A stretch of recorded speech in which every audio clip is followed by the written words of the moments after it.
नमस्कार। आपको बिजनेस करना ठीक रहेगा या नौकरी करना ठीक रहेगा? आखिर में किस क्षेत्र में अपना कदम बढ़ाएं? नौकरी के क्षेत्र में अपना कदम बढ़ाएं ताकि ज़्यादा सफलता आपको मिल पाए, या बिजनेस के क्षेत्र में? ये कन्फ्यूजन लोगों के मन में बनी ही रहती है। तो आज इस वीडियो के माध्यम से आपको ये कन्फ्यूजन दूर करने वाले हैं। आपको बता दें कि अगर आपके पास कुंडली है तो कुंडली खोलकर रख लीजिए। जिस पेज में लग्न कुंडली लिखा हुआ है वो पेज आप खोल कर रख लीजिए। अगर आपके पास कुंडली नहीं है तो बहुत सारे एस्ट्रोलॉजी के ऐप हैं, उसको आप डाउनलोड कर लीजिए। डेट ऑफ बर्थ अगर आपको पता है, डेट ऑफ बर्थ टाइम, उसको उसमें डाल दीजिए। आपको एक लग्न कुंडली चार्ट बनकर तैयार हो जाएगा। आप उसको खोल कर रख लीजिए। अब आपको देखना है, जो स्क्रीन पर ये कुंडली दिख रही है, इसके माध्यम से आपको बताने वाले हैं, समझाने वाले हैं कि इस स्क्रीन में 1 नंबर से लेकर 12 नंबर तक अंक लिखे हुए हैं। अभी 1 नंबर से 12 नंबर तक जो अंक लिखे हैं, ये अंक नहीं, राशि होती है, लेकिन राशि नहीं लिखी होती है कुंडली में, अंक लिखे होते हैं। जैसे 1 नंबर लिखा हुआ है तो मेष राशि, 2 नंबर लिखा हुआ है तो वृष राशि, ऐसे राशि का नंबर लिखा हुआ था। 1 नंबर इस कुंडली में जहाँ पर लिखा हुआ है उसे प्रथम भाव कहते हैं, लग्न भाव भी कहते हैं। आपके प्रथम भाव में, लग्न भाव में कोई भी अंक लिखा होता है, लेकिन यहाँ पर जो 1 नंबर लिखा हुआ है इसे प्रथम भाव कहते हैं, यानी सबकी कुंडली में ये प्रथम भाव ही होता है। यहाँ पर 1 नंबर लिखा हुआ है, आपकी कुंडली में कोई भी नंबर लिखा हो सकता है, शुरुआत यहीं से होती है, ये प्रथम भाव होता है।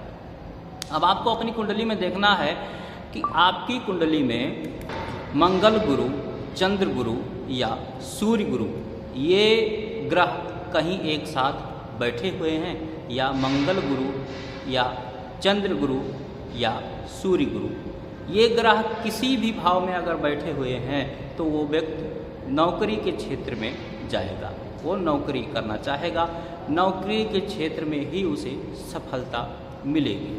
अगला नंबर, यदि शुक्र बुध, शुक्र चंद्र, बुध शनि, शनि गुरु, अगर ये ग्रह कहीं बैठे हुए हैं आपके किसी भाव में, टूटी बना रहे हैं, संबंध बना रहे हैं, तो भी समझ जाइए कि आपको जिस व्यक्ति की ये कुंडली है वो बिजनेस के क्षेत्र में जाना पसंद करेगा।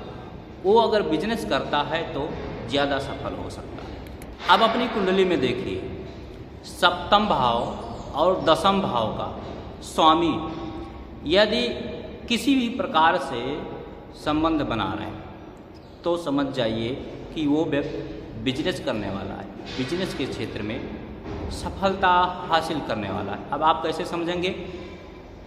ये जो एरो दिख रहा है, तीर दिख रही है, ये दसम भाव है, और दूसरा नंबर जो है वो सप्तम भाव है। इन दोनों के स्वामी, अब आप स्वामी कैसे समझेंगे? तो मैं स्वामी स्क्रीन पर दिखा दे रहा हूँ। हर नंबर के स्वामी लिखे हुए हैं।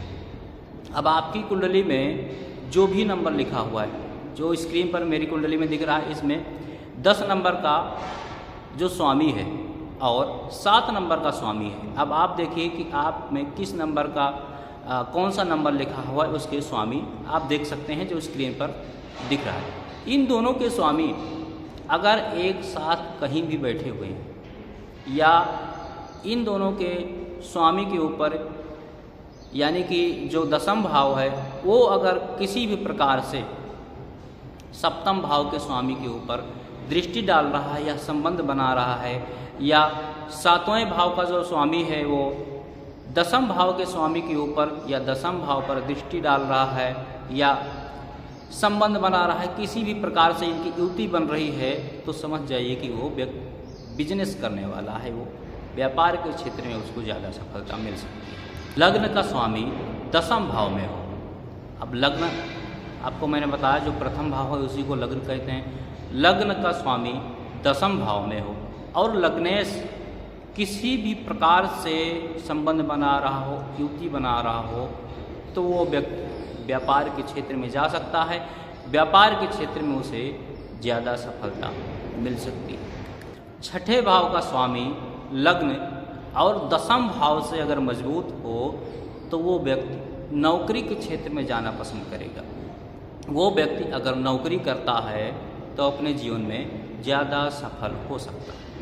अगला नंबर दसम भाव का स्वामी यदि छठे भाव से संबंध बना रहा हो या छठे भाव पर दृष्टि पड़ रही हो या छठे भाव का स्वामी दसम भाव से संबंध बना रहा हो या दृष्टि पड़ रही हो या किसी भी प्रकार से इनका संबंध बन रहा हो, तो समझ जाइए कि वो व्यक्ति नौकरी के क्षेत्र में जाने वाला है। नौकरी के क्षेत्र में अगर जाता है तो वह व्यक्ति ज़्यादा से ज़्यादा सफल हो सकता है। मैं इस कुंडली के माध्यम से आपको बता रहा हूँ कि जो दसम भाव है, यानी कि दसम भाव में जो नंबर लिखा हुआ है उसके स्वामी और छठे भाव में जो नंबर लिखा हुआ है उसके स्वामी। अब स्वामी मैंने आपको स्क्रीन पे दिखा दिया था, आप उसको नोट कर सकते हैं। दोनों के स्वामी अगर एक साथ बैठे हुए हैं या इनकी किसी पर भी दृष्टि पड़ रही है, छठे भाव के स्वामी दृष्टि डाल रहे हैं दसम भाव पे या दसम भाव के जो स्वामी हैं या छठे भाव पे दृष्टि डाल रहे हैं या इनके स्वामी के ऊपर दृष्टि डाल रहे हैं, किसी भी प्रकार का अगर इनका संबंध बन रहा है तो वो व्यक्ति नौकरी के क्षेत्र में जाने वाला है। और अगर नौकरी के क्षेत्र में जाता है तो ज़्यादा सफल हो सकता है। उसके बाद यदि आपकी कुंडली में सूर्य जो होता है वो नौकरी का कारक माना जाता है, गवर्नमेंट जॉब का कारक माना जाता है। यदि आपकी कुंडली में सूर्य दूसरे भाव में या छठे भाव में या दसम भाव में बैठे हुए हैं, मजबूत स्थिति में बैठे हुए हैं, तो भी आप नौकरी के क्षेत्र में जा सकते हैं। अगर आप नौकरी करते हैं उसमें आपको ज़्यादा सफलता मिल सकती है। यदि आपकी कुंडली में बुध ग्रह बली हो यानी कि त्रिकोण में हो, तो भी समझ जाइए कि वो व्यक्ति व्यापार के क्षेत्र में जाने वाला है। अगर वो व्यापार करता है तो ज़्यादा सफलता हासिल कर सकता है, क्योंकि जो बुध देव होते हैं, बुध ग्रह होते हैं, वो व्यापार के कारक माने जाते हैं। अगर किसी भी व्यक्ति की कुंडली में बुध ग्रह अच्छी स्थिति में है तो व्यापार कर सकता है, व्यापार के क्षेत्र में उसे ज़्यादा सफलता मिल सकती है। ये कुछ सूत्र थे जो आप अपनी कुंडली में लागू करके पता कर सकते हैं कि आप नौकरी के क्षेत्र में जाएं तो आपको ज़्यादा सफलता मिल सकती है या व्यापार के क्षेत्र में जाएं तो आपको ज़्यादा सफलता मिल सकती है। हाँ, ये इतने ही सूत्र नहीं हैं, अभी बहुत सारे सूत्र हैं। अगर आपकी कुंडली में ये सूत्र कुछ नहीं मिल रहे हैं तो आपको ज़्यादा परेशान होने की ज़रूरत नहीं है। अगली वीडियो में और बहुत सारे सूत्र लेकर आएंगे जो आपको एक एक करके बताएंगे और आप पता कर सकते हैं उसके माध्यम से कि आप नौकरी के क्षेत्र में जाएं या बिजनेस के क्षेत्र में। जय श्री राम।